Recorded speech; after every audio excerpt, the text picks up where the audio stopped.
Happy New Week. It's a pleasure to have your company on this 30th day of August. The news in detail with me, Gloria Mutisi. Starting us off tonight, the Paris Court of Appeal ruled on Monday Agathe Kanziga's request for dismissal as inadmissible, according to AFP. She is suspected of being involved in the 1994 genocide against the Tutsi in Rwanda and has been under investigation in France for 13 years. We speak to Richard Gisagara, a lawyer based in Paris, France, about his reaction to this ruling and future expectations. The ruling of today was rendered by the Court of Appeal of Paris after the appeal which was made by Madame Habyarimana.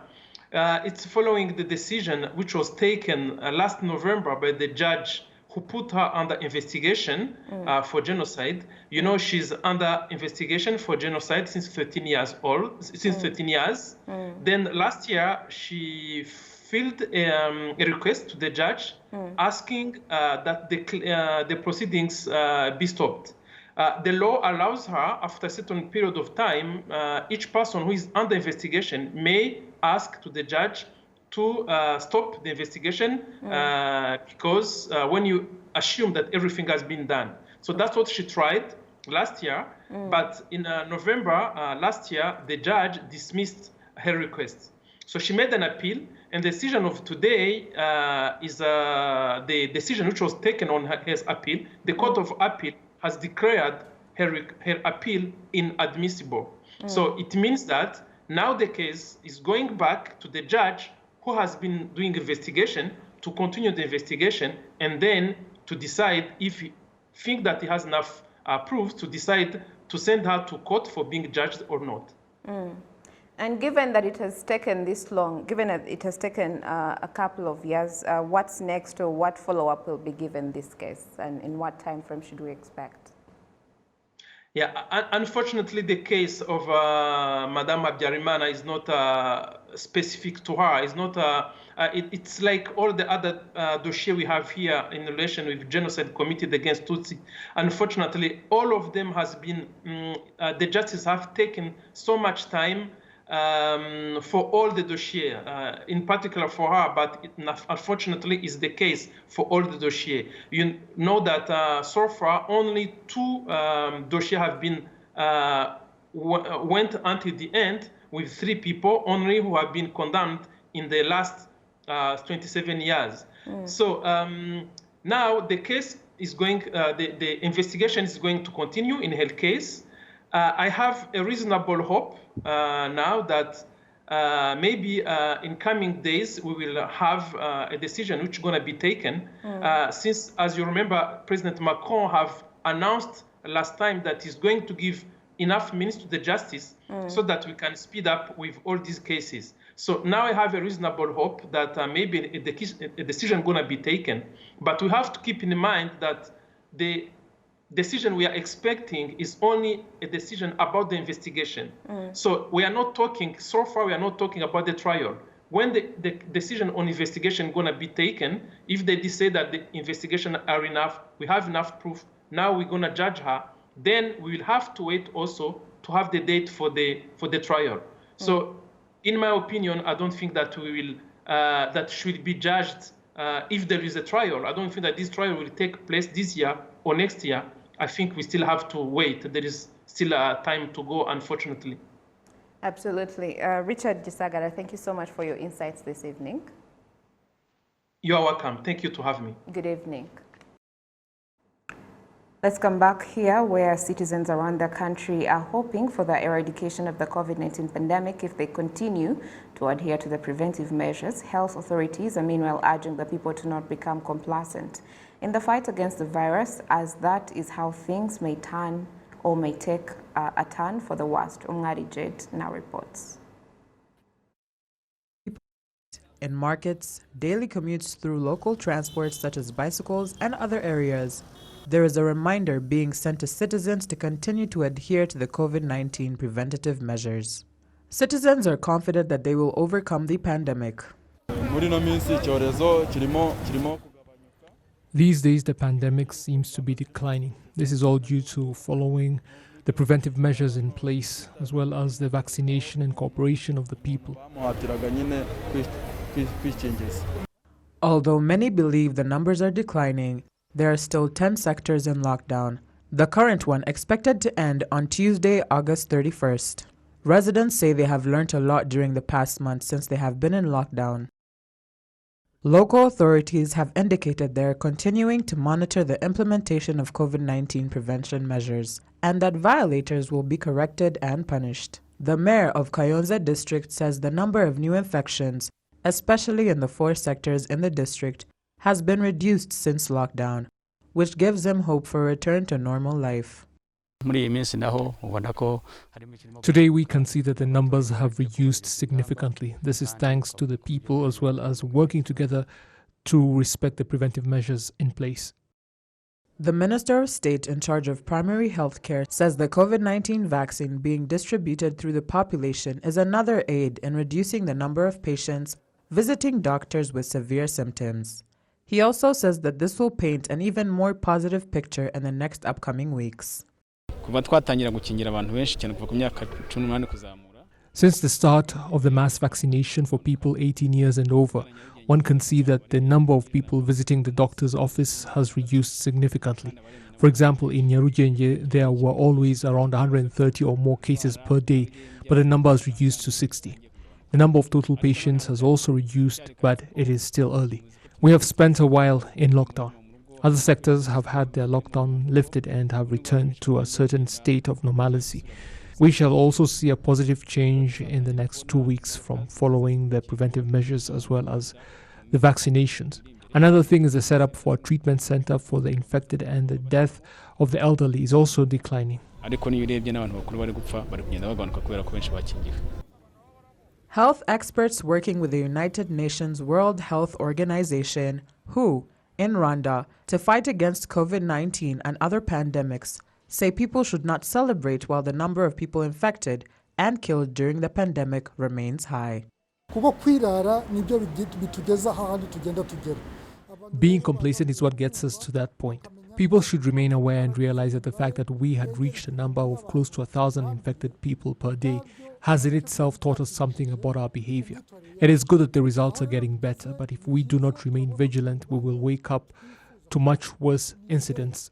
Right now, we may feel that we are on the right track to eradicate the virus completely, but even when we have 0 cases, it will still not be over, because neighboring countries may still have infected people and they can infect us, returning us to how we were on the 14th of March in 2020.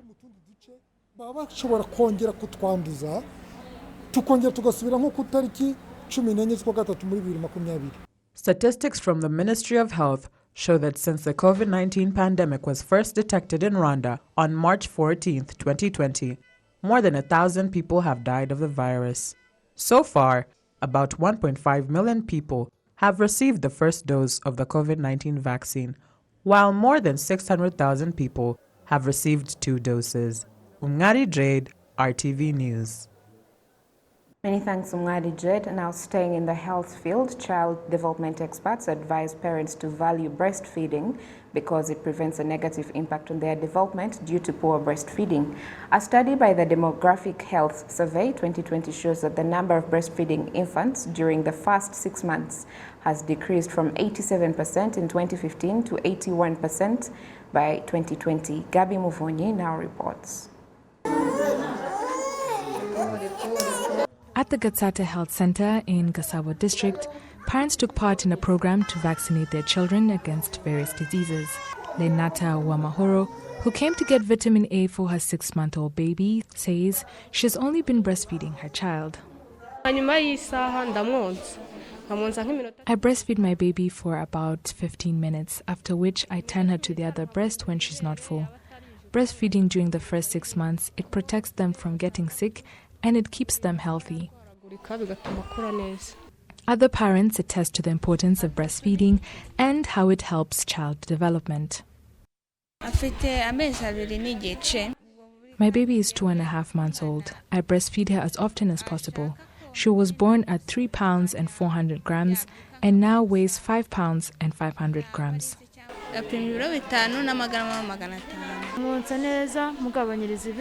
I breastfeed my baby until she's full.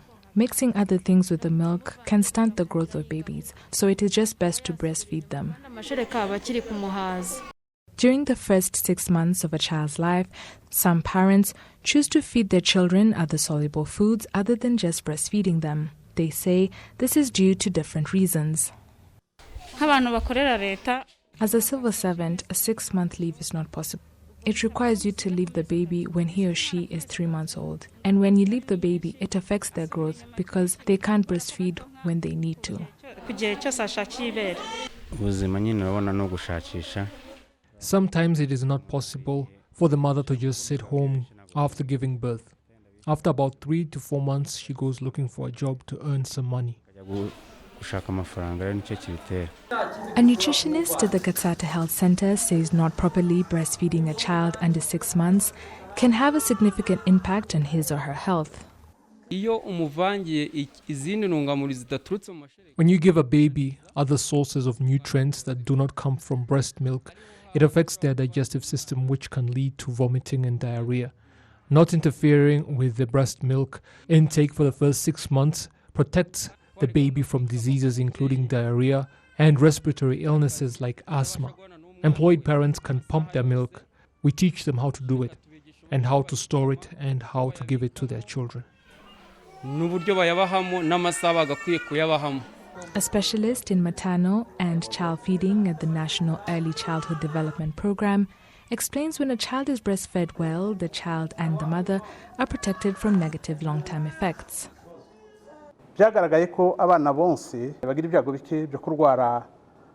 Breastfeeding has been shown to reduce the risk of obesity, which can lead to diabetes.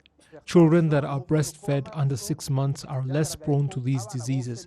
For the mothers, they have a reduced risk of breast and ovarian cancers. They can even get back to the weight they had before they gave birth. According to the Rwanda Demographic Health Survey that shows that breastfeeding rates during the first 6 months have dropped from 87% in 2015 to 81% in 2020. The National Early Childhood Development Program says an analysis will be made to determine the cause of this decline. Child development experts say that within 24 hours, a mother should breastfeed their child between 8 and 12 times.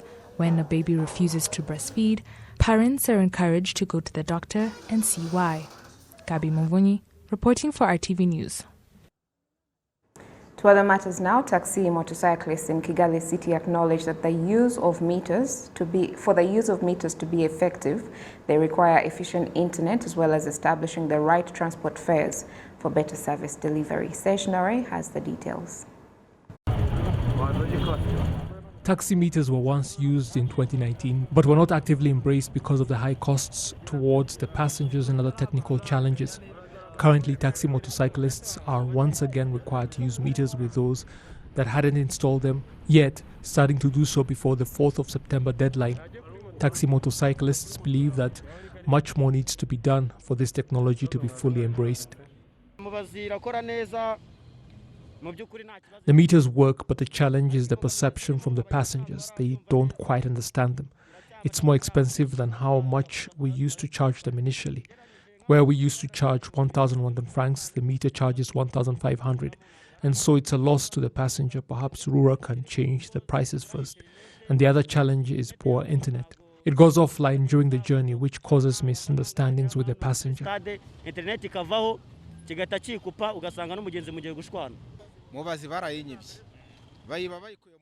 My meter was stolen at home, and now that Rura has put a deadline of the 4th of September, it's going to be a challenge. I reported to RIB the theft, and I'm still waiting for their response. The people responsible for installing the meters say they will continue supporting taxi motorcyclists in terms of solving all the technical issues they face. About 10,000 meters have not been operational for a while. We did a survey to see which work and which ones don't. About 4,000 are operational, and we are working on the ones that have technical issues so that they can resume operations as well. Daniel Ngarambe, head of the Federation of Motorcyclists in Rwanda, says solutions are being sought for all the challenges with the meters. We have looked into the challenges, be it the fares, so that the motorcyclists don't incur losses as well as the passenger. We are installing the software in phones, and for those whose meters were stolen, RIB is looking into it and it will be resolved. Officials from the Federation of Motorcyclists say they will announce how far the process of installing the meters has gone this Tuesday, from which a decision will be made about when to start using them. Away from Kigali, a local resident in Rubavu district has been presented with 5 cows given to him by President Paul Kagame. This comes after last week FDRL assailants shot his 5 cows, killing 1 and injuring 4 of them.